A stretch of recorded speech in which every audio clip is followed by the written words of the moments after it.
Recording करणार आहोत ना आजच्या कार्यक्रमाचं करणार ना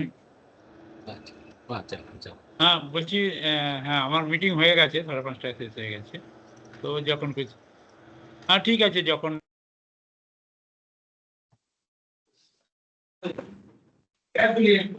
Good evening. On behalf of Western India Regional Council, I welcome you all for today's webinar. Our today's speaker is CMA Dr. Jacotia. I will request Aditi ma'am to kindly introduce sir. Aditi ma'am. Am I audible, ma'am? Yes, ma'am. Yes. Can you increase the voice?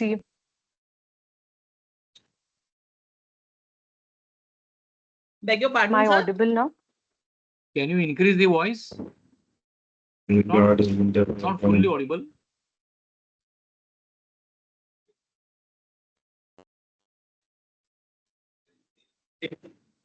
Aditi, can you increase your voice?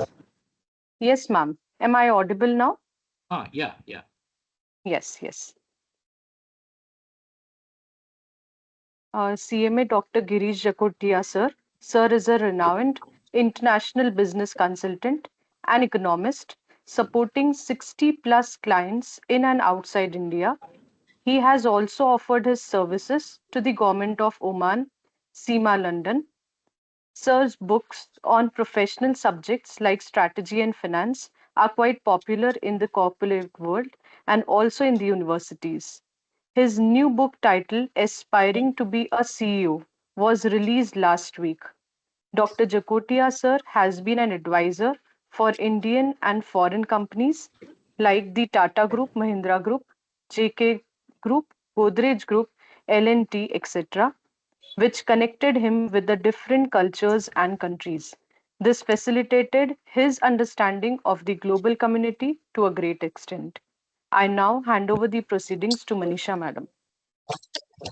Thank you, Aditi. Good evening, everybody. Jacotia, sir. Good evening. First, I must congratulate you for the release of this book, Aspiring to be a CEO, A Road Ahead. That is a book. Sir, I just wanted to know what made you to write this book. Like, what was there in your mind when you started writing this book? That idea came to your mind to write on this topic. Good evening, everyone, and welcome to this interesting, I would say, dialogue, not a lecture as such, but I think I should also express my gratitude. Manisha Ji Agrawal, our CMA member, she initiated this idea, and that is how we are into this session today. I also must thank our Professional Development Committee of the Western Region Council and all the council members who could, make this possible. So coming back to the question, Manisha Ji, you raised, why did I write this book? Why did I write this book? The answer is very simple. In last 40 years, 40 सालों में, I and my wife, she also is a fellow member of our institute. So we both have worked with many CEOs of different companies with different cultural backgrounds, industries, I would say even countries, sizes, etc. And then I'm now 63 plus. So I thought, as per Indian philosophy, it is the right time to give back to our fraternity of cost and management accountants. And of course, the Indians being a bigger society. The book is based on not only our experiences and encounters with quite a few well-known CEOs, but it is also based on our deep understanding of the Indian and foreign companies, business models, and most importantly, the practical experience which we gain through these encounters and interactions. I thought I must bring them to a size of a book and present them to our young, ambitious executives. There is second reason I would briefly mention to you. There are many books by foreign authors, Indian authors, and half of them are successful CEOs about their success stories. And they are very inspiring, very encouraging. A lot of learning is possible. But as per my knowledge, if I'm wrong, please forgive me. I didn't find any book in India or abroad that presents the step-by-step approach, I would say the process to become a CEO. Rather, the books talk about CEO experiences, CEO success stories, CEO failures. But a young executive, imagine he's of an age 35 and there are 25 years of his career are to go in future, and he's planning, he's I would say aspiring to become a CEO. Of course, in companies, corporates, the seniors are expected to work as mentors. They are expected to work as, I would say, gurus for their juniors. But then the guidance is not complete. So I thought there should be a practical handbook that would piece by piece on a micro level would define how to become a CEO. Okay. And interestingly, the very first few pages of my book are devoted to the understanding, am I a material to be a CEO? Aspiring is great, good. We must aspire. But basically, how do I assess myself that I have the potentials to become a CEO? Need not be an experience, skills, etc., which are to be gained, which are to be achieved. And therefore, my book starts with a model that assesses a candidate, okay, and tells a candidate, where are you? What needs to be done on step number 1 so that your journey becomes to the destination of becoming a CEO. I think I have elaborated, I mean, answering your question. So uh, let us proceed further. Manisha ji.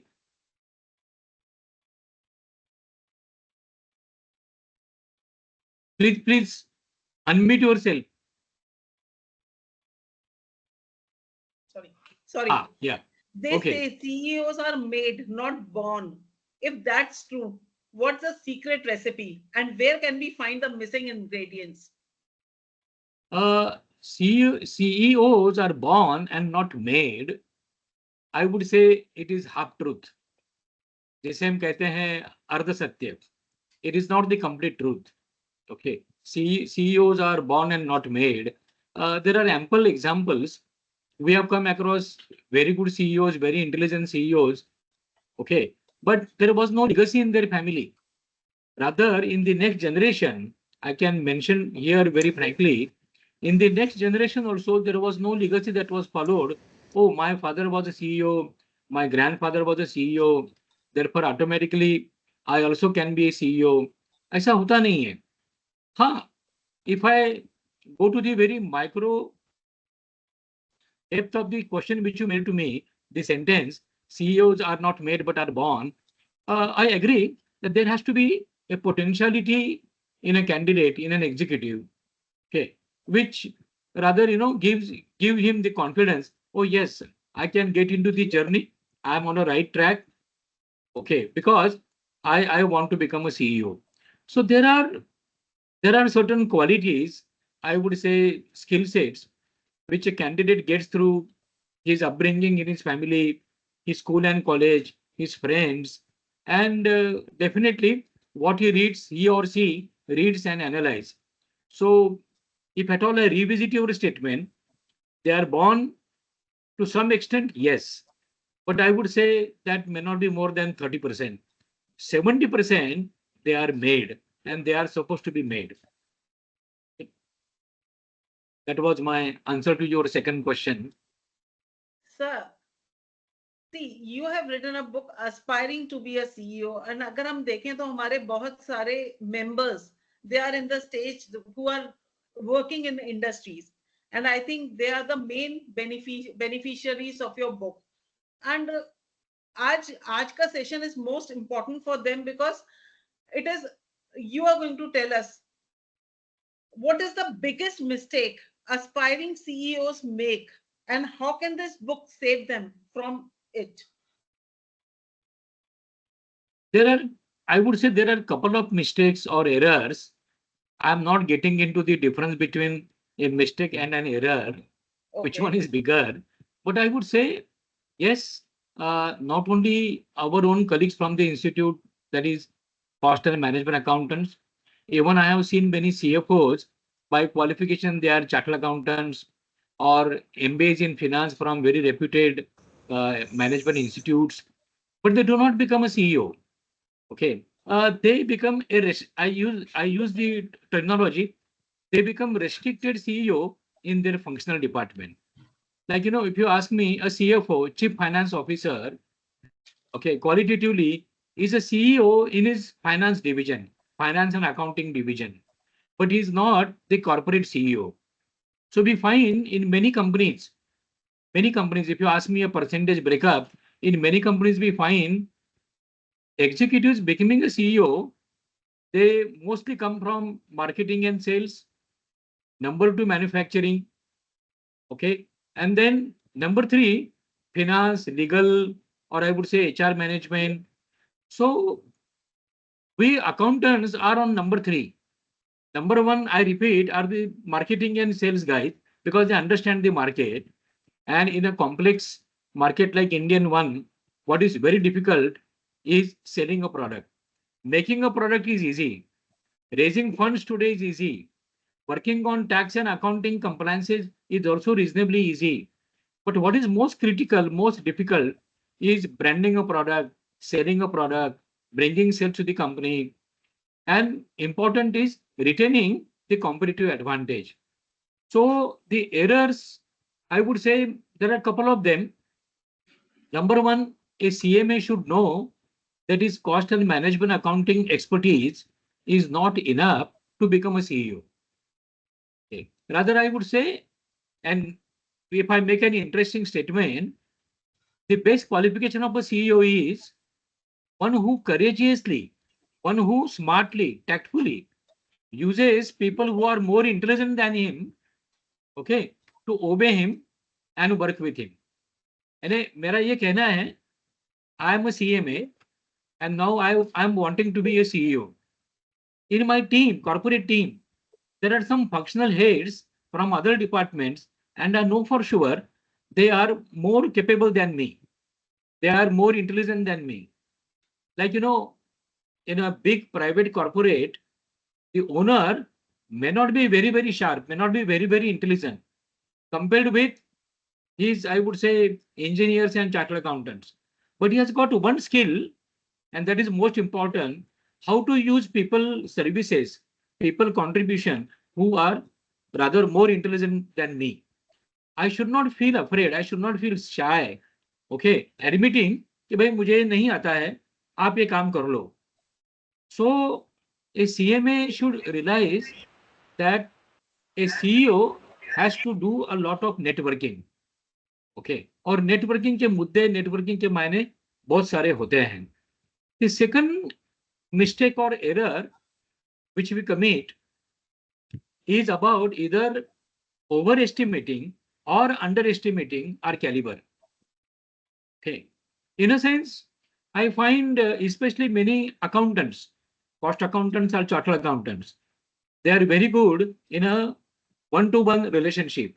They are fantastically good in their job profile. Okay, but that makes them little introvert. They are in a comfort zone in their department. Their relationship with the CFO is great. Okay, and by the very critical nature of their function, other departments in the organization also respect them. But that respect is for the financial caliber, auditing caliber, taxation caliber, accounting caliber. Okay, so that respect is not there for an accountant, that the accountant has got the qualities, the skills of a CEO. So an accountant or a finance professional will have to go outside his function, understand the other functions very thoroughly. इसका conclusion ये है, a CEO is a combination of a generalist and a specialist. Okay, so he's basically a specialist. A CEO comes from, as I said, marketing function, manufacturing function, finance function. That is, he being a specialist. But he has to be a generalist also. What does it mean? The parallel example is of an IAS officer, Indian Administrative Services. So an IAS is the collector of a district. He knows little bit of every function, every responsibility, and that is enough for him to network and control his team and get things done. तो जो CEO बनता है उसके लिए भी generalist होना बहुत जरूरी है. So a CEO should understand what is finance, technology, project management, employee related compliances, employee development, etc. etc. So it is a generalist and a specialist. तो अगर कोई फाइनेंस प्रोफेशनल कहे कि I was a merit holder for my CMA exam, I am so good in finance, I am great in what you say finance related IT, tax planning, etc. is not enough. Okay, so this second error they should consciously avoid and should remember that a CEO is a combination of a generalist and a specialist. जैसे एक आखिर का उदाहरण देता हूं, हमारे प्रधानमंत्री नरेंद्र मोदी साहब, in a sense he is the CEO of our country. There are many intelligent members in his cabinet looking after different portfolios, and respected Modi ji, okay, has to control them, guide them, inspire them, and get things done from them. Okay. So the point of argument here is the error a management accountant should avoid is, only talking or tom-tomming about his functional expertise is not enough to become a CEO. अब वैसे तो अगर हम चर्चा में आगे जाएंगे, Manisha ji, there are quite a few occasions and errors and mistakes we should avoid to become a CEO. But that I have elaborated in my book, Aspiring to be a CEO. अब मैं तीसरी और आखिरी मिस्टेक एरर बताता हूं, which also is very important, is about neglecting the soft skills. There are soft skills and there are hard skills. The hard skills are functional. I understand finance, I understand taxation, I understand audit, I understand accounting, I understand IT. These are hard skills. The soft skills are, in that position of a CEO, become more important than the hard skills. And the soft skills are, number one, strategic leadership. Okay, I would call it as leadership by impact. So a CEO, a CEO should offer diplomacy to his organization, and I call it strategic leadership. Number two, a CEO should be able to convert a challenge into opportunity. Sorry, I have a little bad throat for last 2 days.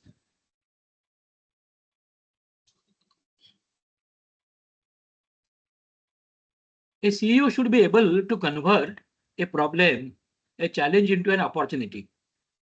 By doing what? By throwing openly to the issue, challenge to his team members and seeing that the solution is everybody's baby.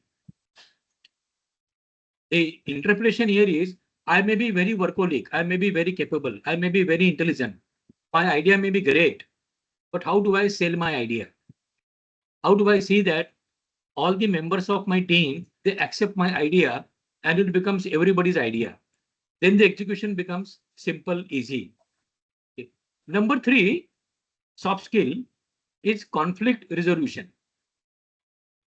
In an organization, any corporate organization, there is a reasonable amount of rivalry. I would call it interfunctional rivalry. Manufacturing people, they feel they should get the raw material on time. Marketing people should give them market feedback on time. Finance people should approve their proposals on time. So interfunctional जो conflict होता है, how do we resolve it?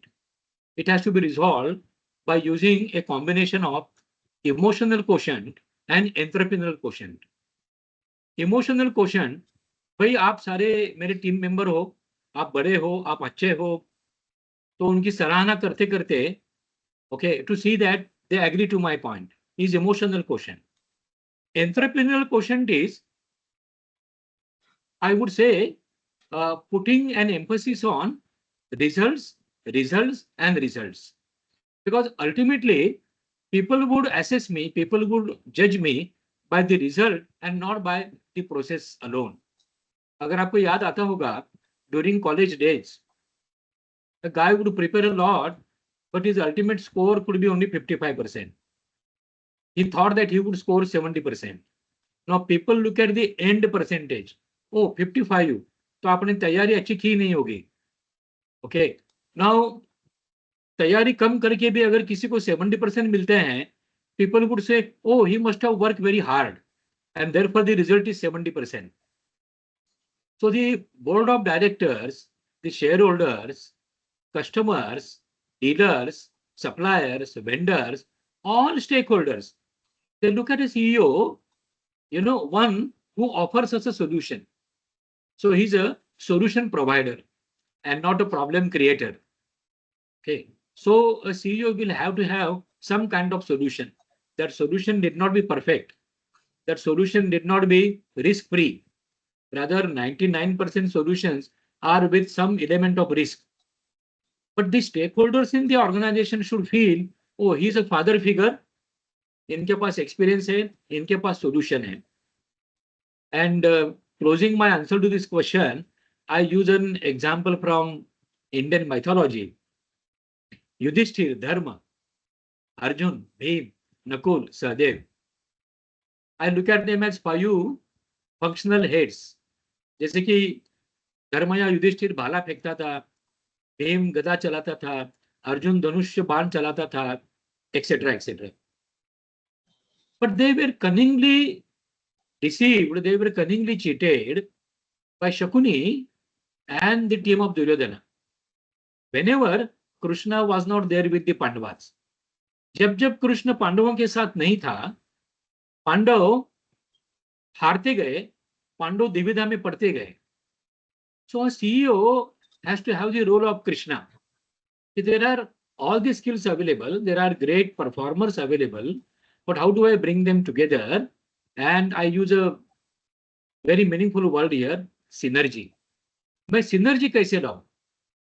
There was a joke some 20 years back, a common joke, that 3 Japanese with individual productivity of 60%, if they come together with synergy, the collective productivity is 90%.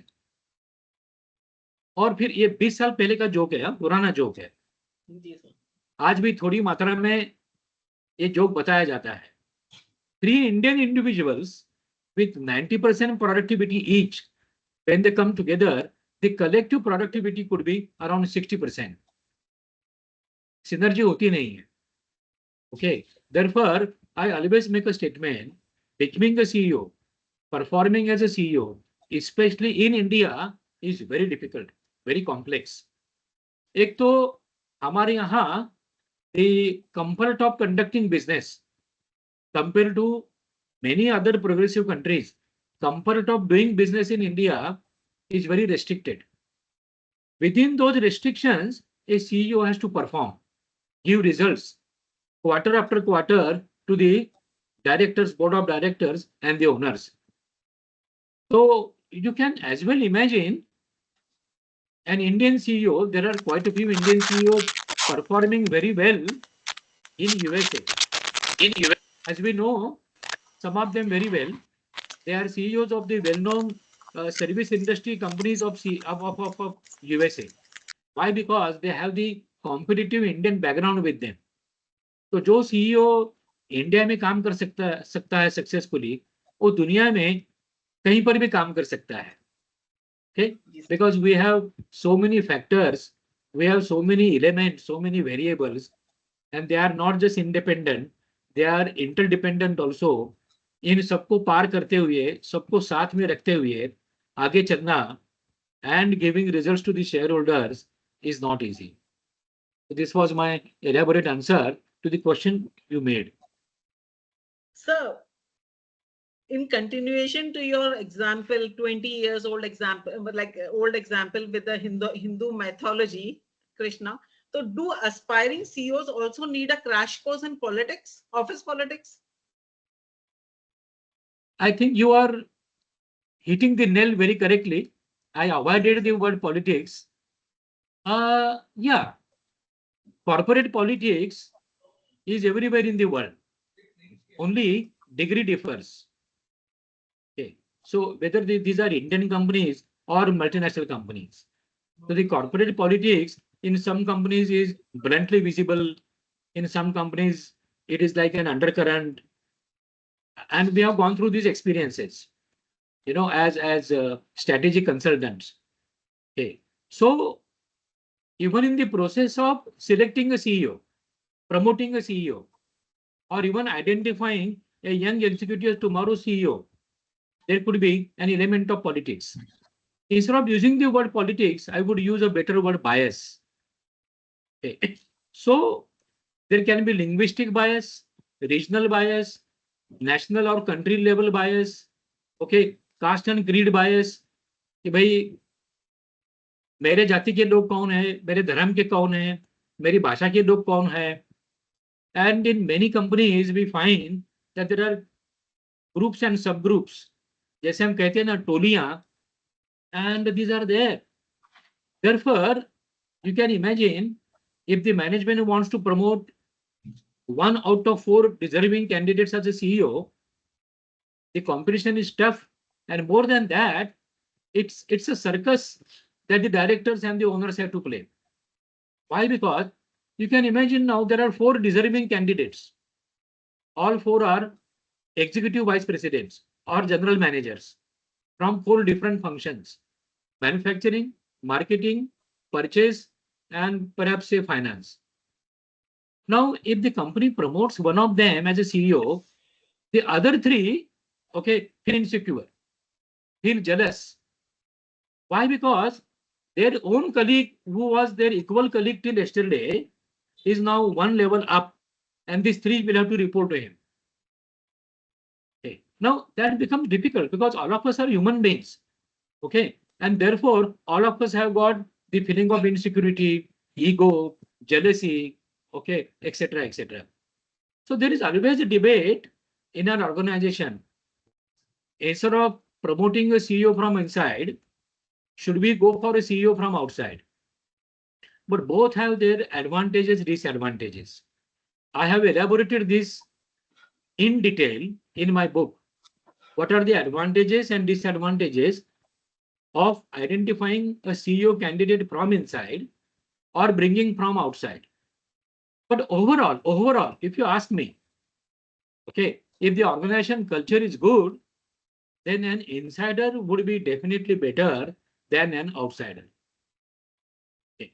अब इसकी बहुत सारी लंबी चर्चा हो सकती है. There can be a lot of debate. Sometimes, in a company itself, the shareholders think that there is no deserving candidate inside the company. They think it is their perception, their experience, and therefore they bring someone from outside. Okay. So the conclusion here is how do we view, I would say, the versatility of a CEO. Like, again, a political example, because we started with the word politics. Yes, sir. Okay. So when you are a member of parliament, जिसे हम खासदार कहते हैं, and now you become a minister, you are a cabinet minister for the entire country. You got elected from your constituency. Agreed. But now you do not just belong to your constituency. You belong to all of us. Okay. Therefore, a CEO coming from manufacturing department, a manufacturing bias would be there. Okay. It cannot be zeroed down. But the CEO की एक प्रगल्भता होनी चाहिए, maturity होनी चाहिए कि I just do not belong to my function. I belong to my entire organization. Okay. I have to look after all the functions, all the stakeholders. Okay. In that process, let us admit his bias for his manufacturing function is there. It can't be nullified. Okay. That was my answer. So I'll use a good word, deserving candidates aspiring candidates should try to study, understand corporate diplomacy. I do not use the word corporate politics because politics offers a negative meaning. Diplomacy offers a positive meaning. So you are very intelligent, you are very workaholic, you are very straightforward, you are very honest is not enough. आप बहुत होशियार हो ये enough नहीं है. आप चालाक हो क्या, आप चतुर हो क्या. तो होशियारी तो होनी चाहिए लेकिन चतुराई ज्यादा होनी चाहिए. Yes, sir. For example, how quickly you assess people. Okay, late Mr. Ratan Tata was very good at assessing people. Even J.R.D. Tata was fantastically good at assessing people. I mean, I can share number of such examples. Okay, late Mr. Dhirubhai Ambani, who initiated Reliance, was also fantastically good at assessing people. So a CEO has to also assess people to reduce the element of jealousy, element of insecurity, element of politics. क्योंकि इन सबके साथ उसको काम करना है. So let us use the word corporate diplomacy and not corporate politics. So, Yeah. so would the strategies in your book help in surviving a boardroom battle, or do we need a black belt in diplomacy too? As I said, as I used the word a generalist, as long every quarter you give financial results to the board directors, take them into confidence. Now here comes diplomacy, जिसे हम चतुराई कहते हैं. Okay, there are independent directors, executive directors, owner directors. So how do you handle them? At the same time, how do you exploit their experience, their knowledge, okay, to perform better as a CEO? You can imagine now, suppose my company is a petroleum company, okay, oil and gas company, petroleum company, and one independent director is a retired executive from, say, Indian Oil. Indian Oil is a public sector company. Now, I recruited him as an independent director in my company. My company is a private sector company. How do I exploit? How do I use his entire knowledge, giving respect to him? Okay, so I must respect him, his position, his knowledge, his experience. लेकिन होता क्या है? In most of the cases in India and elsewhere, if the owners only appoint independent directors, okay, then the independent directors do not enjoy 100% independence to perform. ये होता है. Okay. So it again comes back to a discussion: is an owner CEO better or professional CEO better? Like I am the owner of my company, or I am the biggest stakeholder, shareholder. Okay. So should I be the CEO, or should I be just the chairman and the CEO is a professional? There are various permutations and combinations here. In one such well-known company, I remember the owner CEO, his son was very young. I mean, it was a late child, whatever. But the son being very young, could not come to the board. And he was most of the time educated outside India. He didn't know India well. Plus, very, very young, very, very immature. Now, the owner CEO had a dilemma. Owner CEO was already 65, 66. But then when I suggested him, you create an executive council of, executives who are of a high caliber, empower them better, okay, and create a deputy CEO for a couple of years. Not CEO, deputy CEO. Okay. And that is how he did for some 5-6 years. And by that time, his younger son was well prepared. He was groomed by attending the board meetings, etc., etc. So there are challenges of succession planning. In some other company, I can't take a name, 7 brothers as 7 owners in the group. Now, every brother has got a desire that my son or my daughter should be the CEO of the company. You can imagine now there are only 3 companies and there are 10 aspirants from those 7 brothers, next generation. Only 3 companies. Okay. So the big strategic error made by the group was no expansion. When you know that the next generation 10 siblings will aspire to be a CEO and there are only 3 positions and 10 aspirants, it is difficult. So timely, the business has to be expanded either through diversification or same business, more companies, more locations, more units, so that everyone who is ambitious to become a CEO has a fair what you call chance. तो ये गलतियां होती रहती है. Okay, I mean what a CEO should do and what a CEO should not do. Okay, this also I have discussed at length in the book. Sir, is there a golden shortcut to becoming a CEO, or do we have to endure the full trial by PowerPoint phase? Very good question. Can there be, very good question, I would say. Can there be a shortcut? Should there be a shortcut? There's a difference between can there be a shortcut and should there be a shortcut. If you ask me, my answer is yes to can there be a shortcut? Yes. Okay. Should there be a shortcut? My answer is no. Okay. I start with an owner example. There's a great entrepreneur in Maharashtra, Maharashtrian. Okay. He promoted his son without enough maturity as his successor and allowed him to attend board meetings. And he also declared that he is my successor. After me, he is going to become the CEO.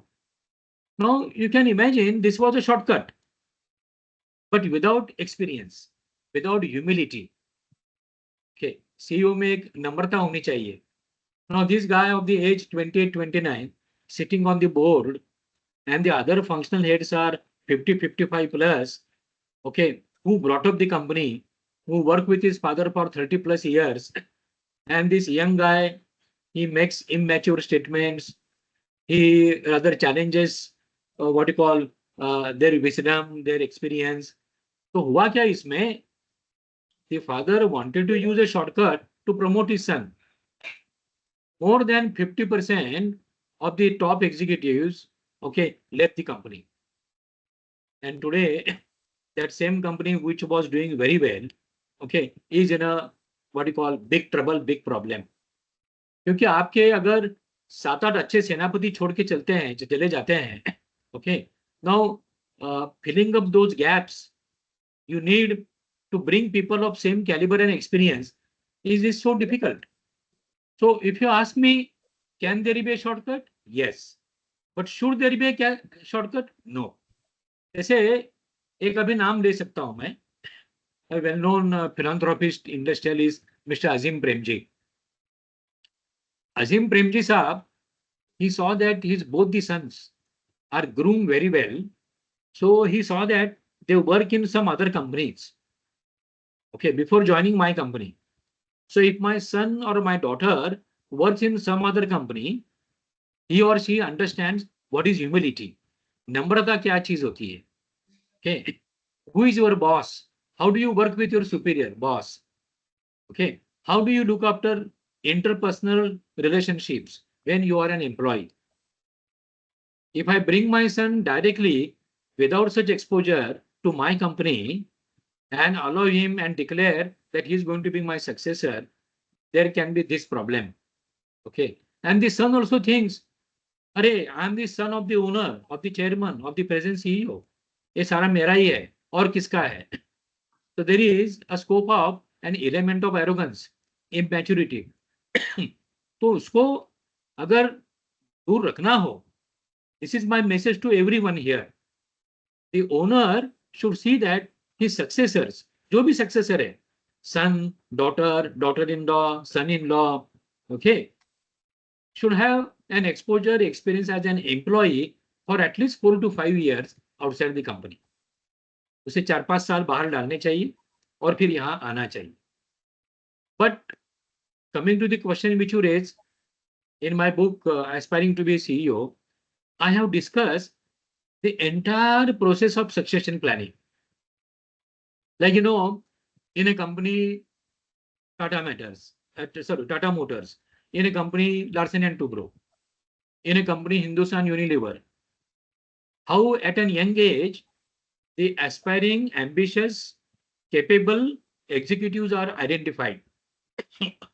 That is step 1. How are they identified? And then through step 2, 3, 4, 5, 6, 7, how they are groomed. Okay. Ultimately, I mean, this grooming may go for around 6, 7 years or little more than that. And then by the age 38, 40, maybe 40, 42, he becomes an eligible, qualified, competent CEO. लेकिन उनको 7-8 साल बहुत बढ़िया ढंग से groom किया जाता है.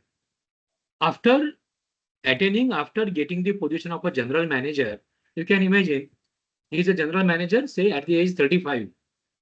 So after 35, 7 years grooming process, very rigorous process, very, very rigorous. I am party to quite a few of these processes as an outsider, consultant, etc., etc. Okay, more the rigor in the selection process, better is the output. Okay, तो शुरुआत में अलग-अलग department से, function से, business vertical से, if my company identifies say 30 deserving candidates, 30 in a big organization, and then every step a few candidates get deleted. जैसे कुछ मेरे मित्र यहाँ देखते होंगे इंडियन आइडल, मैं देखता हूँ every Saturday Sunday there are young singers, and then every alternate Saturday Sunday 1 or 2 candidates are deleted. तो जो finalist होते हैं, these finalists are also there in a corporate entity. ये 3 या 4 होते हैं, और फिर ये 3 या 4 जो final stage पे आते हैं, they are observed very, very closely, not only by the existing CEO, also by the board of directors.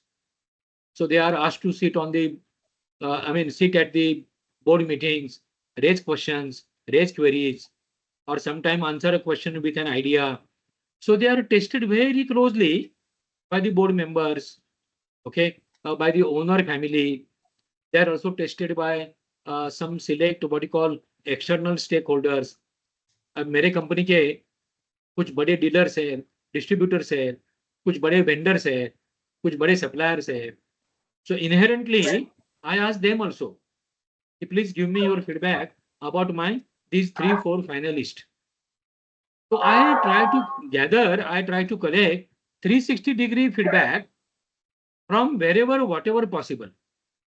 360-degree feedback. Okay. So my answer to your question, I conclude, can there be a shortcut to become a CEO? Yes. Okay. But should it be there? I would say no. अब इसमें भी I'm getting tempted to add one more example here. What some aspiring candidates do, which is okay. So suppose there is a general manager, finance and accounting, a CMA from our community. Our community means cost accountant community.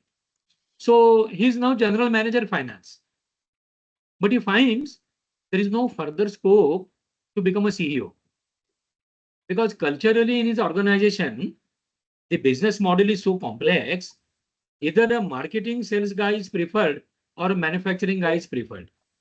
तो उसको पता चलता है कि at the most I can be EVP, Executive Vice President of my department called Finance and Accounts. Now what he does, he or she, he resigns and goes to a smaller company in the same industry. Smaller means quite small. So suppose I was a CFO here in a company of turnover 5,000 crore. I resign. I join a company of 500 crore, from 5,000 crore to 500 crore. But I join as joint managing director. Okay. With a commitment from the ownership that after 3 years, I shall be made the CEO of the company. तो 3-4 साल में मैं यहाँ CEO होता हूँ. and then I perform for another 3 years as a CEO, and after 5-6 years, I again apply to my original company from where I came and joined this mother company. My original company, now I talk about my profile. See, I have the experience of a CEO, maybe of a smaller company. Okay, so I am a deserving candidate now. I am not just a CFO, but I am a CEO also. So there are various ways and means which a deserving candidate can use, okay, to reach his manzil, destination of becoming a CEO. Sir, do you need a special corporate DNA to be a CEO? What is your call about it? DNA. Yes, special corporate DNA. Yeah. Corporate DNA, जिन्हें हिंदी में कहते हैं गुणसूत्र. There are 6 basic things required. Very important. Even if 1 out of 6 is not there, or you haven't got them, achieved them, you cannot be a CEO. Okay. So number 1, which I spoke about some 20 minutes back, is leadership by impact or strategic leadership. Okay. Number 1. Number 2, big vision, big picture. Why? Because you are not just thinking about your finance department. Now you are thinking about the entire organization. So the second point of DNA is thinking big, imagining the complete picture.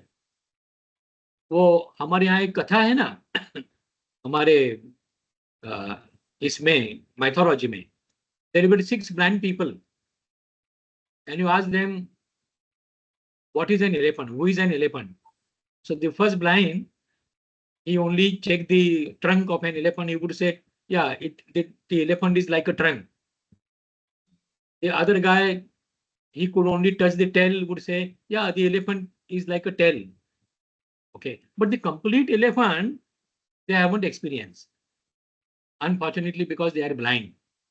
So CEO also becomes blind. If he's blind and doesn't imagine the full picture, the full canvas, then he cannot be a CEO. So number 1, I said strategic leadership. Number 2, I said understanding the big picture, visualizing the big picture. Okay, इसी में number 2 में आता है फिर strategic thinking, not just short-term thinking, strategic. So in the life cycle of my company, where is my company? Okay, is it in the phase of consolidation, or it has already consolidated? It can now become a market leader. Where is my company? Where is my organization? Who is market? Who are the stakeholders?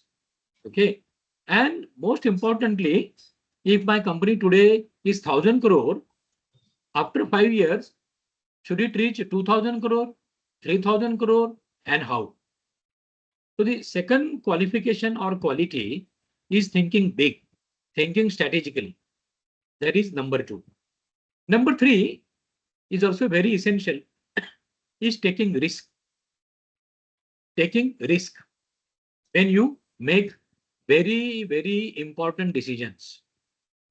Now I have seen, I should make a very frank statement here. Many successful CFOs, Chief Finance Officer, okay, like CMAs and CAs and MBA Finance, they do not even try to become a CEO. Why? They prefer to be in their comfort zone. They don't want any risk. Okay, so they remain in a comfort zone in their department. Because I'm running my department successfully. I know finance, compliances, etc. very well. Okay, तो मैं मेरा सुख भरा जो जीना है वो दुख में क्यों डालूं? Okay, I am sukhi. I am very well here in my department. So number 3 is risk taking. Okay, in a sense, are you courageous? You have to be courageous. So sometimes you find some candidates are very, very intelligent. Knowledge बहुत है, लेकिन courage नहीं है. Okay. This courage may not be there for many reasons. Number one, fear of failure. Okay. If I take a decision, if it fails, what will happen to my image? And then I don't take risk.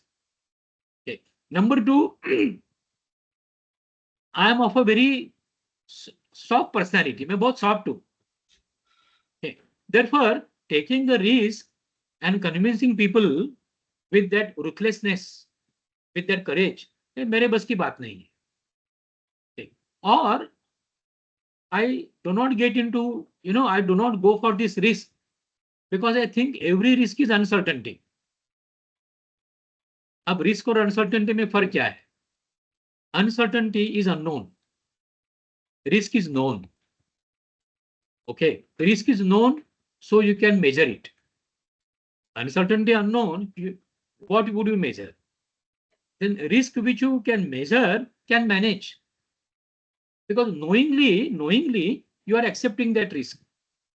Therefore, you have already thought how to manage it. Uncertainty में आपको पता ही नहीं है क्या होने वाला है.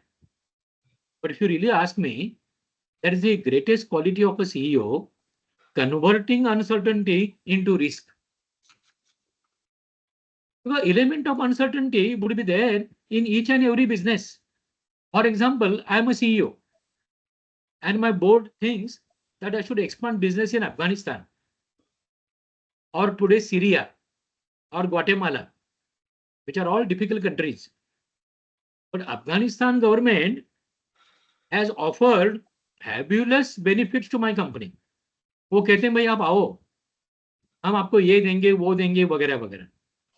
Afghanistan is full of uncertainty for me. I don't know what is Afghanistan. Okay. And therefore, I feel, oh, how do I convert uncertainty to risk? I need to understand Afghanistan. I have to visit Afghanistan, go closer to uncertainty. You study it and convert part of the uncertainty into risk. Number one. Number two, take local partner.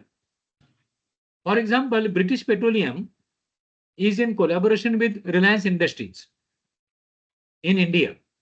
Okay, because British Petroleum thought of a political uncertainty, how to manage India government. That is best known to Reliance people. We call it management of government. There is nothing wrong in, managing the government for my business. So BP thought that we should be a partner with Reliance. So in Afghanistan, if my local partner takes care of uncertainty, I should marry with that partner. My company should marry his company. And number three is ultimately taking an insurance coverage. Insurance for loss of profit, loss of assets, loss of employees, loss of patents and copyrights. But let me also make a very frank statement here. When it comes to business insurance, India is far behind compared to quite a few progressive countries. हम अभी भी business insurance में इतने आगे नहीं गए हैं.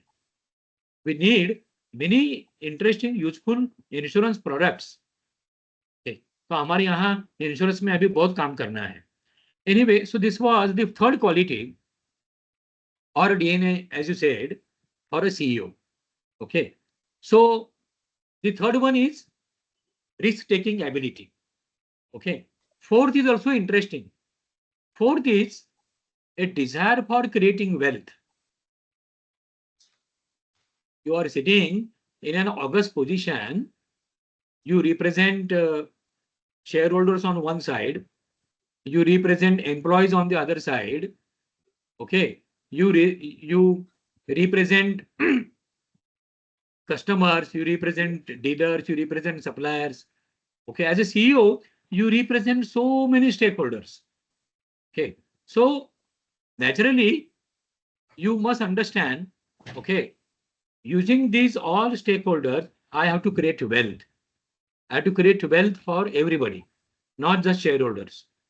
Okay. I have to see that the wealth is created to pay better salary to my employees, better price to my vendor, better commission to my dealer. Okay. And a far more better yet cheaper product to my customer. So हर जगह this fourth quality is very essential, very important, is wealth, creating wealth. Now, here there is a challenge, creating wealth, balancing between corporate governance and enterprise governance. Corporate governance is discipline, legality, okay, ethical approach. Completing compliances is all corporate, I would say, corporate discipline. Okay.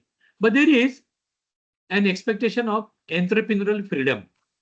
So corporate governance and enterprise governance means entrepreneurial freedom, are two sides of same coin. But I find there are some very senior executives, why they don't become a CEO? They are not enough innovative. They are not very particular about creating wealth. So what do? They always talk about corporate governance, rules, regulations, okay, and they become indecisive. अरे ये किया तो ये हो जाएगा, ये problem होगा, ये प्रॉब्लम होगा. Now the board of directors, the management expects you to give what solution. If you only keep on talking about rules, regulations, compliance, governance, तो business आगे कैसे जाएगा? Within that framework of governance, can I think innovatively, offer a solution, and create my market leadership? Okay, so this fourth qualification is very important, creating wealth. But creating wealth is not easy. Now, this also refers to, which a concept I have discussed in the book, is organizational ethos. मेरे company का culture क्या है? What is ethos? Ethos is the collective culture of my organization. Okay, so over a period of time, we have built up a certain culture. Like some companies and CEOs, they believe in shortcut, ruthlessness. Therefore, they always tell their employees, काम होना चाहिए. कैसे होना चाहिए is not important. काम होना चाहिए. Use shortcuts, bribe people. Okay, they only think about results and they do not think about the sanctity of the process. ऐसे भी लोग हैं, ऐसे भी promoters हैं, ऐसे भी owners हैं. There is the second school of thought. They think about ethical approach to business. Okay, completing all compliances. But if you ask me, the balancing act is between these two. And that is the success of a CEO. That I'm ethical, at the same time, I'm entrepreneurial also. So when we work with some very reputed ethical business groups, I always tell those clients, those employees, if you are ethical, then you have to be very alert. You have to be aggressive. You have to be innovative. You need a speed of decision making and networking. So ethically business करना आसान नहीं है. Okay, but it is not impossible also. It is possible. I repeat, if you are ethical, you have to be alert. You have to be innovative. Okay, you have to be speedy. You have to be networking. Okay, and you should be aggressive. Aggression is not unethical. Okay, and I must look after my opportunities of my company. I must encash those. And if time demands, I have to be aggressive. But most importantly, if you are ethical, you have to be very innovative. Okay, then only using innovation, you will combat, you will fight the unethical competition. Sometimes the competition is unethical. In some countries, some governments are unethical. Your company is very ethical, but sometimes some of your dealers and vendors are not so ethical. Okay, so it's a mixed bag. How do you use that mixed bag and see that the wealth is created? Okay, so this is number 4 from the DNA point of view. Okay, now number 5 is also very interesting and I would say very, very important. Now, what is number 5? Number 5 is the social element. Okay. Now, in India, what we have done, in the name of corporate social responsibility, CSR, we made a rule that 2% of the net profit should be spent on CSR, etc., etc. But if you ask me, it is not enough. Okay, your culture of the organization should have a social face. Okay, that when I conduct business, it is my accountability, responsibility to give back to the society. Okay, so I'm not just taking care of the society because I'm compelled to take care of, because the law says I must spend so much on CSR. No, ये तो हमारा culture होना चाहिए. And if I take, okay, I'm proud that I'm working with these groups, the Tata Group, the Godrej Group. Okay, these groups are so well known for their approach to social responsibility. Okay, and that gives you an indirect advantage. Let us not forget. And what is that? Your organization becomes a very big ethical brand. Once you become an ethical brand, you are a mother brand, very ethical, very lovable, then the brand extension becomes easy. You can imagine if tomorrow Tatas decide, okay, to make and sell ice cream. Every Indian will taste the Tata ice cream at least once. For the reason, love for Tata, respect for Tata. अरे टाटा ने ice cream बनाई है तो एक बार तो खानी चाहिए. Okay, and then later he may take a different decision. Oh, the ice cream was not great or it was average. But for the first time, he will taste it because it has come from the house of Tatas, a big ethical brand. And when you become an ethical brand, the other great advantage is transactional simplicity. For example, you cannot conduct business every time, every moment, first writing on a piece of paper, creating an evidence, okay, and then implementing that decision. इससे business grow नहीं होगा. But I find in some companies, in some organizations, two colleagues are sitting opposite to each other, but they transact, they communicate through emails. Why? I should create enough evidence. I said this, so there should be an evidence. You said this, there should be an evidence. No. Businesses grow, companies become great, okay, with an informal atmosphere. An informal atmosphere is based on trust. Trust, confidence, capability, and synergy. Okay, जहां trust है, वहां business informally हो जाता है. Documentation is needed, but first react to the market, first answer to the market. जैसे, if I give a parallel example, till recently in India, if some accident takes place on the road, a very horrible accident, वहां वो नौजवान खून में लथपथ पड़ा है. Okay, now till very recently, it was difficult to help that guy.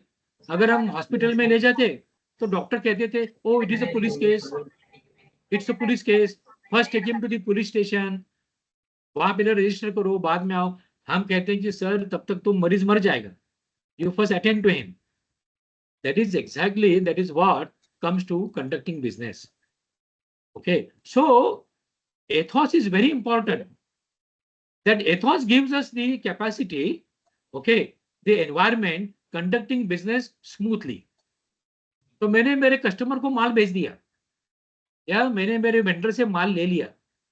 Documentation, accounting entry may be done after 3 days or 2 days or 1 day. Now everything is online. Okay, so extreme of documentation and extreme of no documentation, both are bad, both are disastrous. So this refers back to what? The fifth element here is the ethos of the organization. That all my stakeholders are equally important. Some 20 years back, there used to be an American concept, and that was shareholder value appreciation, increasing wealth of shareholders. Therefore, what happened? Most of the great American companies, they started putting up their factories outside America. जहां माल सस्ता बनता है वहीं से माल कमाओ, माल बनाओ.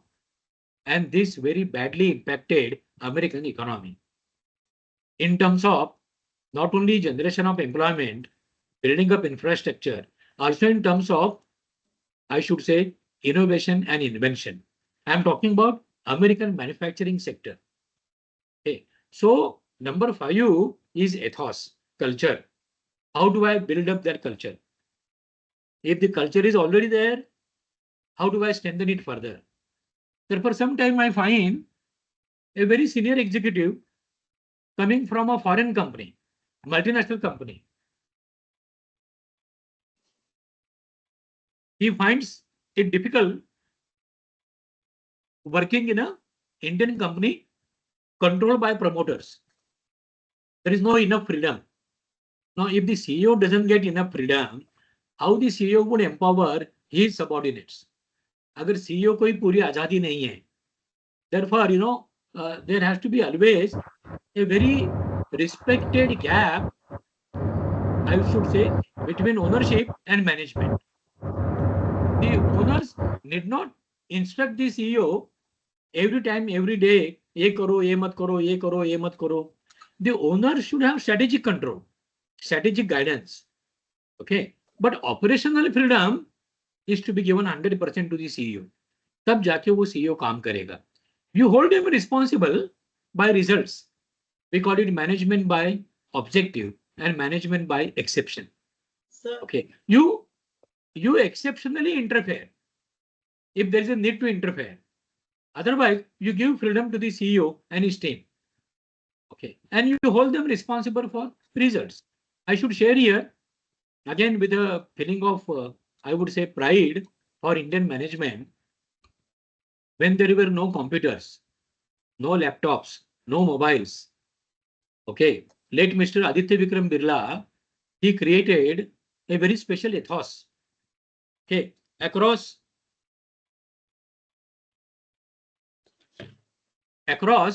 all the organizations. Okay. Each CEO of a Birla group used to be called president. But Aditya Babu gave 100% freedom to every CEO. Okay. Subject to what? A monthly control with some 20 parameters.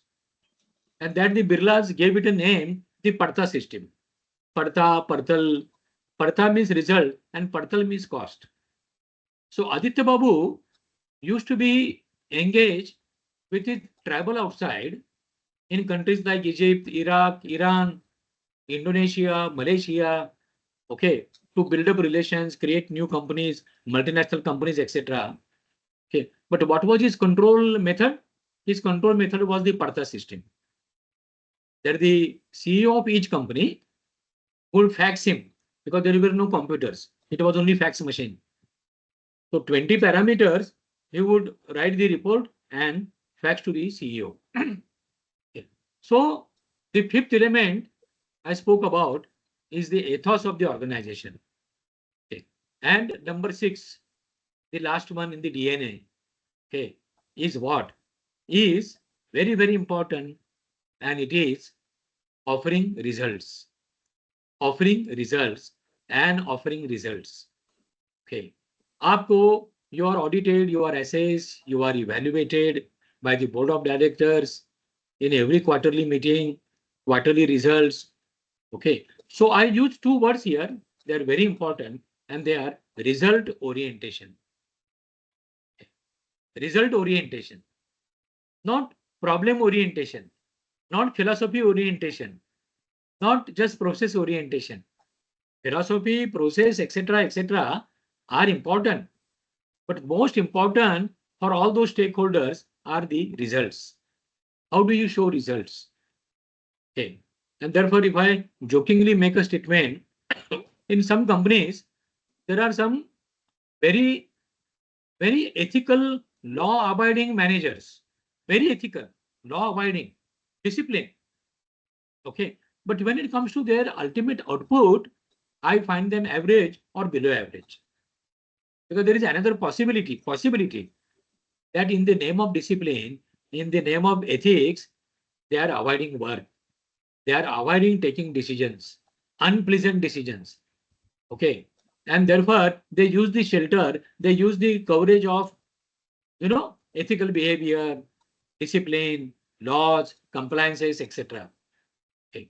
So I would prefer a finance professional, a CMA, who works on compliances, ethics, but at the end of the day also gives me results.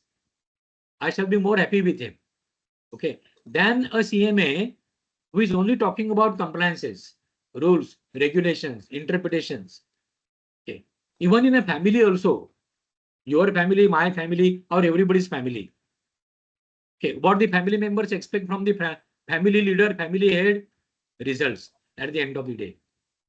And if I make a statement here, a CEO also is a family head. He's the head of the family. His company is a family. और family head की जो जिम्मेदारियां होती है वो CEO की होती है. So I think I gave you an elaborate answer.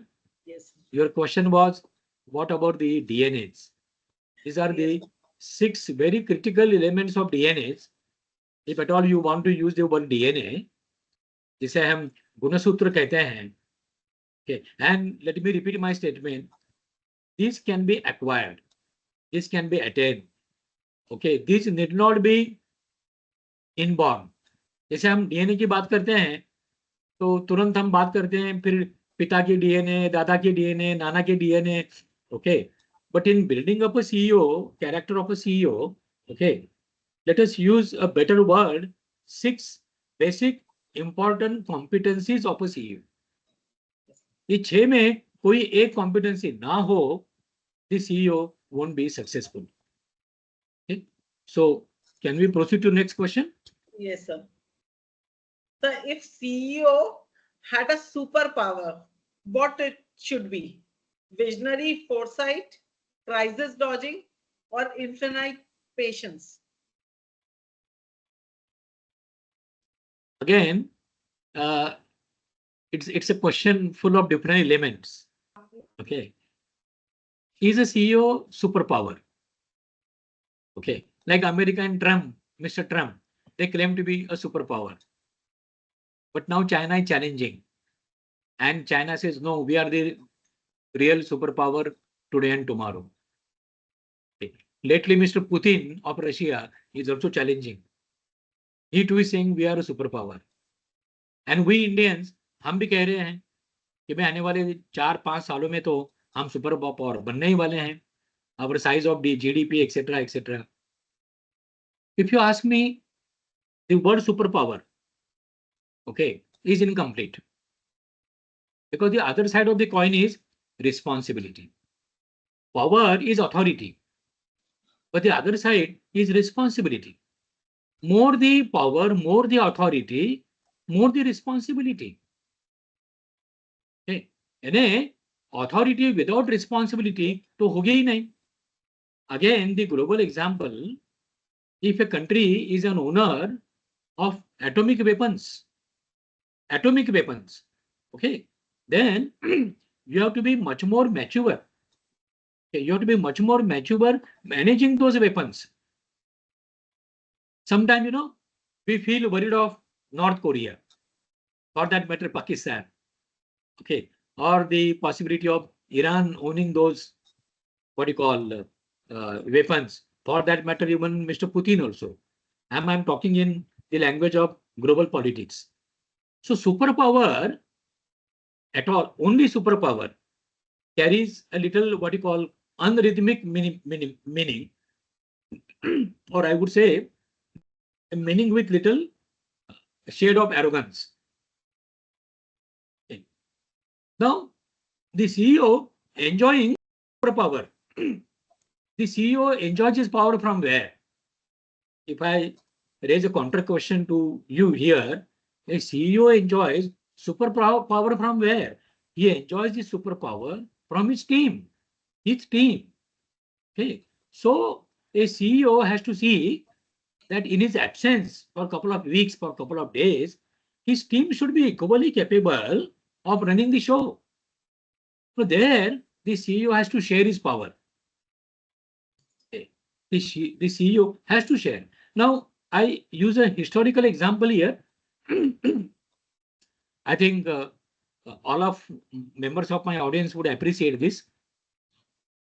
Chhatrapati Shivaji Maharaj, he went to Agra, okay, to meet Mr. Aurangzeb, and he came back to Pune after 9 months. Now 9 months means 270 days.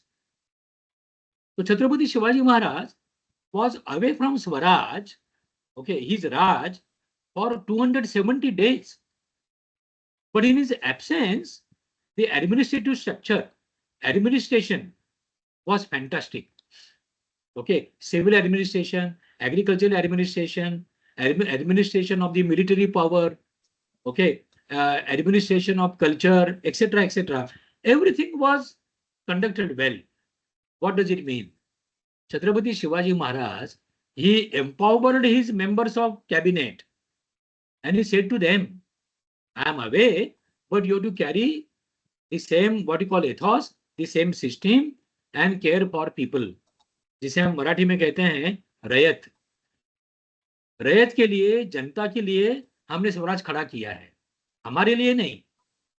Okay. Therefore, if I use a philosophical statement here, by using Chhatrapati Shivaji Maharaj example, so Chhatrapati Shivaji Maharaj was also called Upabhog Shunya Swami. Upabhog Shunya Swami. What does it mean? Chhatrapati Shivaji Maharaj would always detach himself, okay, from the great results, from the enjoyable, what you call, services and commodities. So he balanced between attachment and detachment. Okay. If this balancing act is there between attachment and detachment, then the CEO can certainly share his power. So while sharing power, the CEO should not have a feeling of insecurity. अरे मैंने power दे दी तो ये मेरे सिर पे बैठेगा. Okay, he may outcast me, he may replace me. Okay, so if that fear is there with a CEO, that kind of a CEO would never share his power. But the other side of sharing power is what? Competence, competency. So if I want to share my power with my subordinate, okay, is he competent enough to use the power? Is also important. Okay. Without developing his competency, his capability, if I empower him, give him power, there could be a wrong utilization. That wrong usage may not be intentional, it may be accidental, unintentional, but the risk remains. Okay. So when you say superpower, the CEO normally is viewed as superpower. Okay. Why? Because at the same time, he represents board of directors, owners, employees, customers, government, vendors, dealers, distributors, okay, consultants. So he represents everyone. So in a sense, he belongs to everyone, and that makes his task very difficult. Okay, so his responsibility is endless. So that gives him that superpower. So if you hold somebody responsible, जैसे हमारे यहाँ, this could be a nice example. हमारे यहाँ शादी में क्या होता है? One member normally जो वधू का भाई होता है या वर का भाई होता है, okay, he suddenly becomes superpower. पिताजी माताजी नहीं, वधू का भाई, okay, he knows the budget, he knows the network, he knows everything, कहाँ क्या रखा है, डोली कब जाएगी, खाना कब होगा, उसकी बहुत सारी जिम्मेदारियां बढ़ जाती है. वो भी सारी जिम्मेदारियां लेता है क्योंकि वो वधू का भाई है, छोटा है या बड़ा है. But he enjoys that superpower. At the same time, he enjoys that great amount of burden of responsibility, results. So superpower is with results. आप imagine कर सकती हो, again the same example, okay, our Prime Minister of India, okay, if you ask me, there is a superpower. But what about the tension that he carries with him? The international tension, national tension. तो tension, इतना सारा tension वो लेकर हम सबका नेतृत्व कर रहे हैं. You can imagine now. So superpower from outside looks very interesting. Oh, powerful CEO. Oh, great CEO. क्या power है इनके पास? But that power, as I said, the number 6 aspect of DNA, result orientation. If it doesn't offer those results, the power is withdrawn. Okay. The power is withdrawn because the owners, shareholders and the director most of the time are very ruthless. वो कहते हैं कि भाई हमने आपको power दी है तो हमें आप रिजल्ट दो. So they would wait, they would give him a chance for Q1, Q2, Q3. Okay, if there are no results, they would simply take away his power and ask him to go away. This is my answer to your question. So CEO carries superpower, but he also carries endless, unlimited responsibility. So one last question. Ha. What's more important on the road of a CEO? A years of experience with white hair, or number of degrees, a mentor, or a stash of caffeine? Can you repeat the question? What is more important on the road of CEO? हाँ. अगर हम CEO बनने के लिए एक road है हमारी, तो what is more important? हमारे number of years of experience with white hair, या फिर हमारी number of degrees, या हमारे पास एक अच्छा mentor होना चाहिए, या फिर a stash of caffeine? A. What is the last one you Stash said? of caffeine. मतलब हम बहुत सारा काम कर रहे हैं, चाय पीने काम कर रहे हैं, जो होता है stash of caffeine. Yeah. I would answer this question again with a technical example. Okay. If at all I alter the wording of your question, what should be the personality of a CEO? CEO की personality क्या होनी चाहिए? Okay. So I now use the example of a linear matrix, not a cubical matrix, linear matrix with its limitation. A CEO has to have 4 quotients. Okay. First quotient is his intelligence quotient, buddhank, which refers to his skill set. Okay. Now this refers back to what? His qualifications, as you said. If he was coming from manufacturing, okay, is he a great engineer with a nice MBA from a good institute? Okay, but these qualifications, they talk about what? His basic capability, okay, which is basic intelligence quotient. तो जो CEO बनते हैं वहां तक जो पहुंचना है, that has to be with a what you call extraordinary intellectual quotient, and that intellectual quotient indirectly talks about his qualifications. Okay. I agree. In some promoter-run companies, okay, from the family, the member may be a very simple graduate. He may be a graduate in arts, okay, but becomes a CEO. Okay, why? Because legacy, ownership. Maybe if I use an example, relevant or not so relevant, okay, late Mr. Dhirubhai, I am told Mr. Dhirubhai was non-matriculate. Okay, there was no legacy in his family of business management because his father was a school teacher. Lot of poverty in his family in a small village of Gujarat. Okay. Now there was no godfather, the godfather that would promote him. No experience. But that Mr. Dhirubhai, in one generation of himself, he builds up, okay, an empire, a company of 60,000 crore. Unbelievable. But the example of Dhirubhai is very, very exceptional. Very, very exceptional. Okay, we have to look at general examples, and that demands the second quotient. Okay, now what is the second quotient? The second quotient is energy quotient. Okay, that is mental and physical energy. Sustenance. A CEO has to work round the clock, answer all the queries, satisfy all the stakeholders. इसके झगड़े छुड़ाओ, उसके झगड़े छुड़ाओ. Okay, there is a labor union, there are suppliers, there are vendors, there are senior colleagues, there is a lot of infighting, politics हो रहा है. This requires what?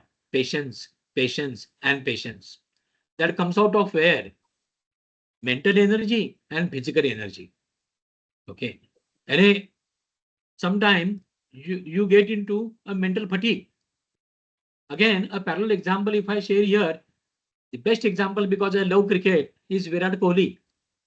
Virat Kohli gone through a bad patch for almost 1.5 to 2 years. But he retained his physical and mental fitness. Okay, he has come back now to his original form. बहुत तगड़ा काम कर रहे हैं. So there are certain situations, I would say time gaps, there are certain intervals which are very, very difficult. They are the situations of failure, disrespect, etc. But that comes back to what? What is the mental and physical energy of a CEO? Okay. So both these energies are two sides of same coin. आप लोगों को कितना झेल सकते हो? How do you tolerate even some of the nonsense elements in your organization? Okay, that you keep the coolness of हमारे महेंद्र सिंह धोनी साहब का. Okay, he is called Mr. Cool. Under all circumstances, you do not find any expressions on his face कि भाई महेंद्र सिंह धोनी बहुत चिंता में चले गए, etc. I get tempted to use a mythological example of our beloved, the most, I would say, lovable God in India is Krishna. Okay, so I wrote a book on Krishna with a title called Krishna Niti. So those who are attending my session, this is my request to them. They should read both of my books, Aspiring to be a CEO, and the second book is available in English and Marathi, is Krishna Niti. Why Krishna was always successful?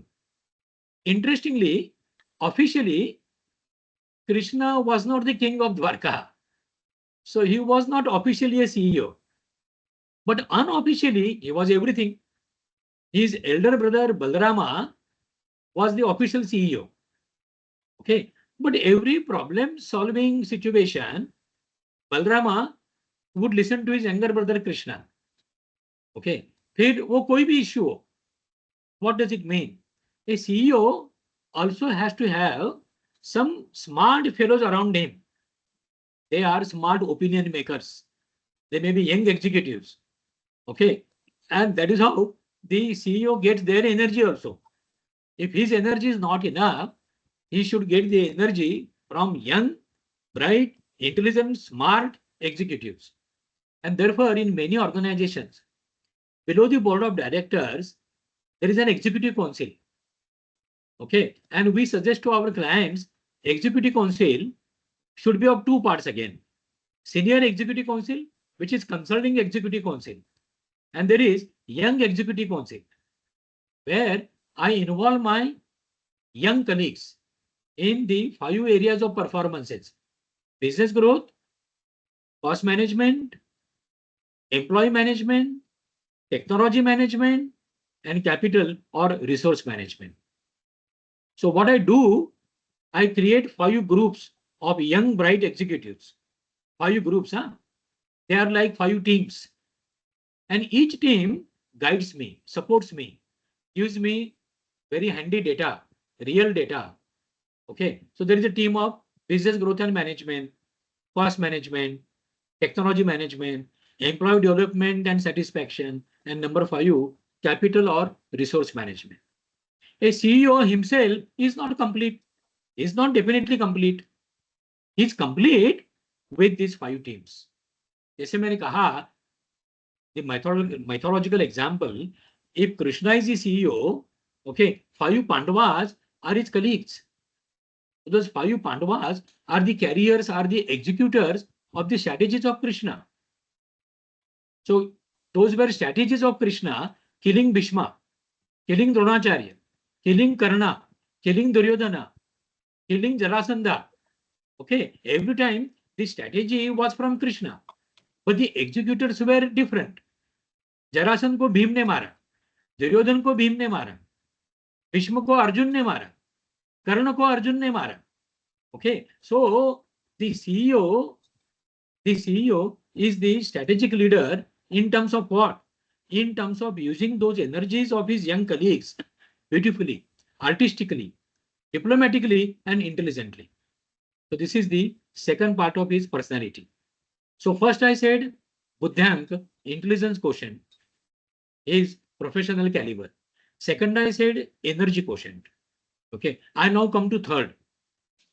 Third is social quotient, social or emotional quotient, which again is very important. A CEO should know that every resolution, decision may not be done or may not be achieved only through intellectual discussions. No. Example could be, suppose I am a CEO of my company and my labor union and the leaders are very aggressive. Plus the leader of my labor union, okay, is, what should I say, associated with a political party. He is furthermore aggressive because his godfather is sitting outside.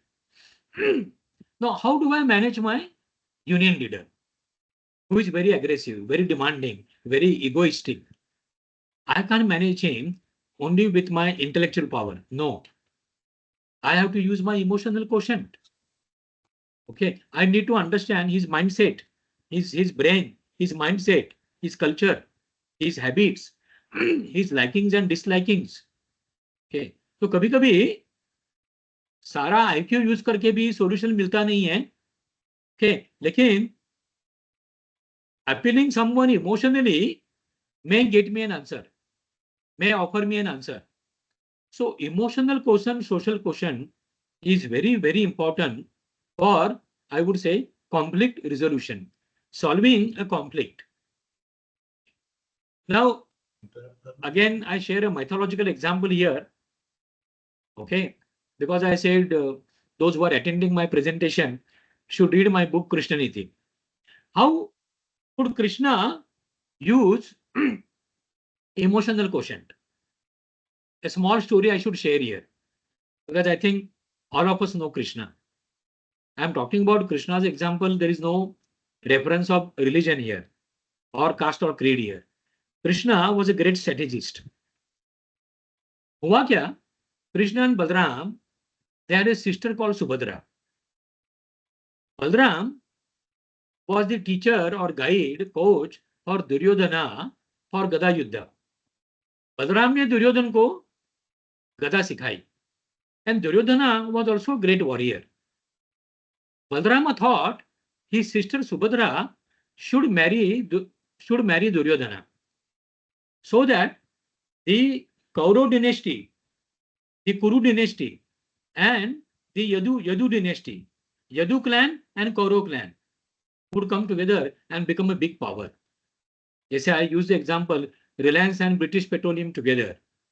Okay, so two companies come together and that becomes a very powerful collaboration. Now, Balrama thought his sister should marry Duryodhana. Okay. Now Krishna uses information system. Krishna knew that Duryodhana is not good. Duryodhana is an evil character. But how to convince Balrama?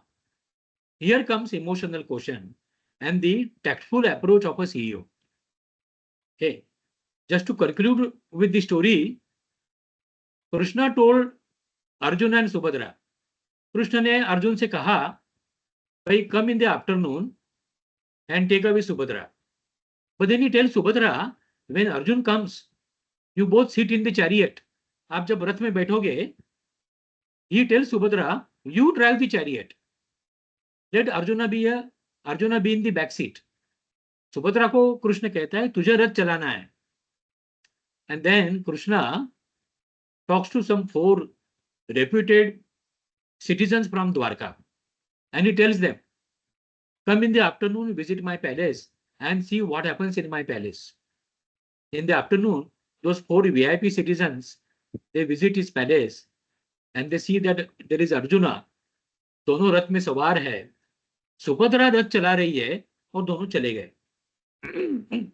In the evening, Balrama comes back and he finds that Subhadra is not there, and then someone tells him, Arjun came and Subhadra and Arjun, they went away. Balrama was very angry. He then called Krishna because he knew ये सारी गड़बड़ तो कृष्ण ने की होगी, because Krishna and Arjuna were very close friends. So Balarama said, "What is this, Krishna? Why did you allow Arjuna? I will change Arjuna now and bring back Subhadra."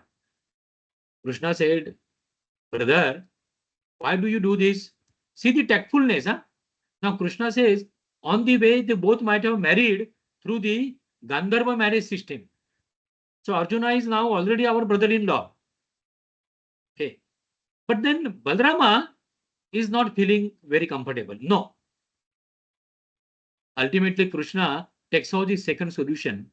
He calls those 4 VIP citizens and he asked them, आप जब दोपहर में आए थे तो आपने क्या देखा था? वो चारों कहते हैं, oh yeah, we visited your palace in the afternoon. We saw Arjuna came and Arjuna and Subhadra went away. Krishna asked them further, no, what further you saw? Something unusual. All 4 said, it was unusual. We saw that Subhadra was driving the chariot. Arjun पीछे बैठा था.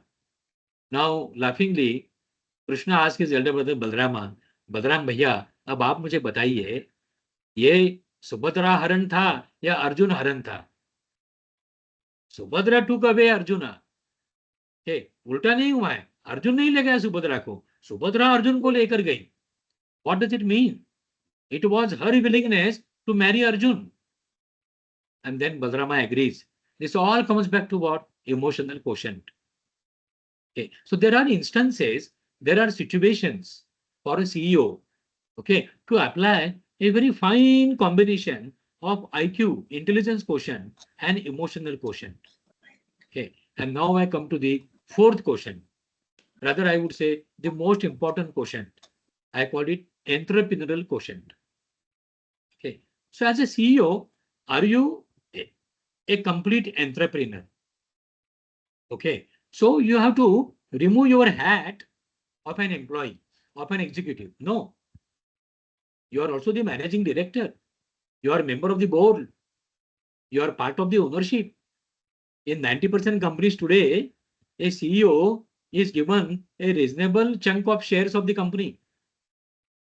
He also co-owns the company. He's a co-owner. His shareholding may be very negligible. So the entrepreneurial mindset has to be there. Now, what is this entrepreneurship? To simplify, most importantly, number 1, love for wealth, love for creating wealth. Number 1, most important. If you are a CEO, what is your love for creating wealth? Every time, every decision you take, every strategy you take, ultimately your CBA, cost benefit analysis, should tell you, this strategy, how will it lead to creating wealth? Maybe tomorrow, or maybe day after tomorrow, or maybe in long run. So my strategy may not immediately create wealth tomorrow, but will it create wealth? Will it enhance wealth after 6 months, after a year?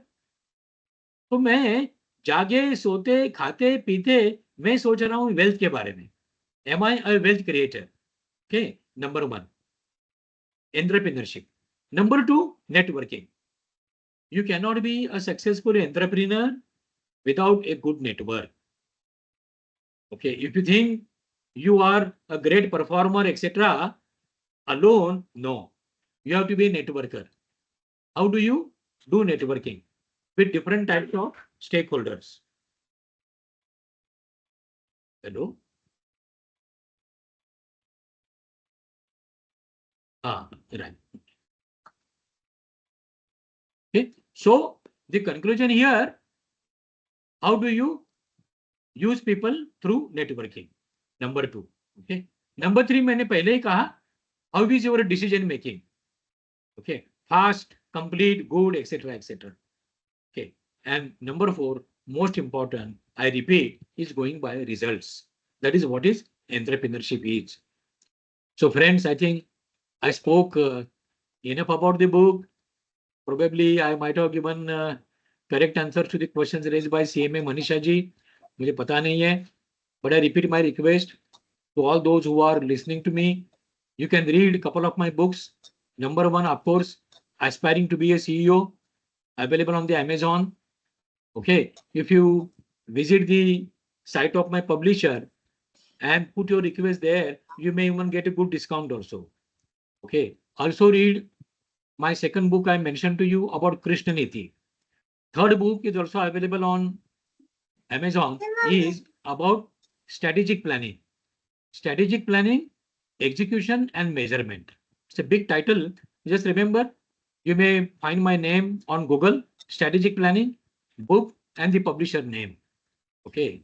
Why? Because if a CMA is wanting to become a CEO, okay, strategic thinking, strategic planning goes without saying. So you are a great finance wizard is not enough. Okay. As I said in the very beginning, to become a CEO, are you also a good generalist? You are a specialist, but you have to be a generalist also. तो आप ये मेरी किताबें आप पढ़ सकते हो, आपको मजा आएगा. And I repeat my thanks to the Professional Development Committee members, the chairman of the committee. I also thank Manisha ji, okay, for nicely administering, I would say, anchoring this discussion. मैंने मेरे विषय को कितना Sir, before ध्यान we दिया है wind मुझे up, पता sir, there है. are two questions. Our members have raised hands. हाँ, I would okay. request Praveen sir to please ask your question. Please, can you read the question or raise hand and yeah, I'm not able to hear. What is the Praveen question? sir and Ajay sir, please, you want to ask questions?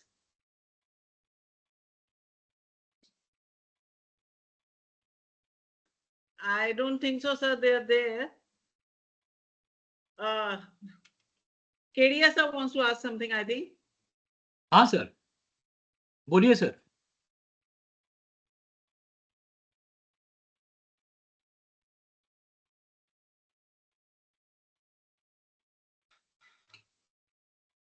Gauri ma'am, आवाज नहीं.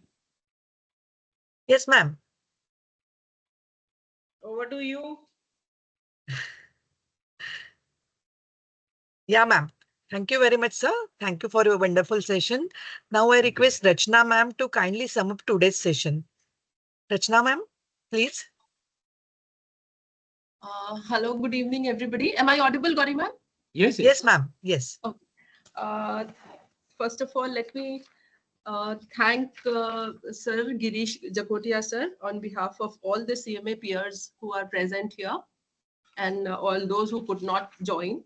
So I want to thank Sir for a very interesting and introspective session that we had today. He gave us a very nice overview for today's theme of aspiring to be a CEO. I'm very sure that Sir has very rightly pointed out a few management objectives which we have been studying, all this while, like management by objectives and management by exception. So, as Sir pointed out that, we as finance professionals are at, somewhere number 3 in the ladder rung of the organizational hierarchy. Now it is up to us, with all his examples that he has given, it is up to us to introspect where we are lacking, what are our strengths, what are our weaknesses, and how we can elevate ourselves if we want to, that is, to go up to the next rung in the ladder and then rise up to be the CEO for ourselves or for our children, howsoever it may be. So, sir, thank you. That was a very nicely conducted session. And I would also say, sir, one very pertinent point that you made about Krishna Niti, that is your book. So in today's times, I feel that, more than business practices and procedures, these nitis are very important. So it would be very good if WIRC can have another session with you on these Krishna nitis. They are more pertinent, I believe, because we know the procedures, we know the practices, but these small strategies which maybe go a long way in helping you how to conduct your business. And last but not the least, I would say, sir, like as Shakespeare had said, that some are born great, some achieve greatness, and so some people have greatness thrust upon them. So the same thing applies to here, the CEOs also, like some are born CEOs, as Sir said, that, you know, the competencies that are there in them. So that makes them born CEOs. Some strive really hard, you know, maybe they have some mentors, or they have some role models who they like, you know, imitate or like follow, and then they become like them. But then the CEOs who have you know, that position thrust upon them, as we are, like, you know, very well aware about one national party which was so strong in yesteryears, but today, just because of that dynasty politics and all, it has finally come to the verge of erosion, just because the CEO-ship had to be thrust upon the children and the grandchildren and so on. So I would say that, you know, it is always better how we build upon up our competencies and then achieve what we have to in life. So with that, I would like to conclude my vote of thanks to the to Girish sir, and also thank Manisha for a very nice moderating session with very pertinent questions. And we would like to see Girish sir once more in the forum. Thank you. Yes, sir. Thank you, sir. Thank you, everybody. Thank you for joining. Thank you so much.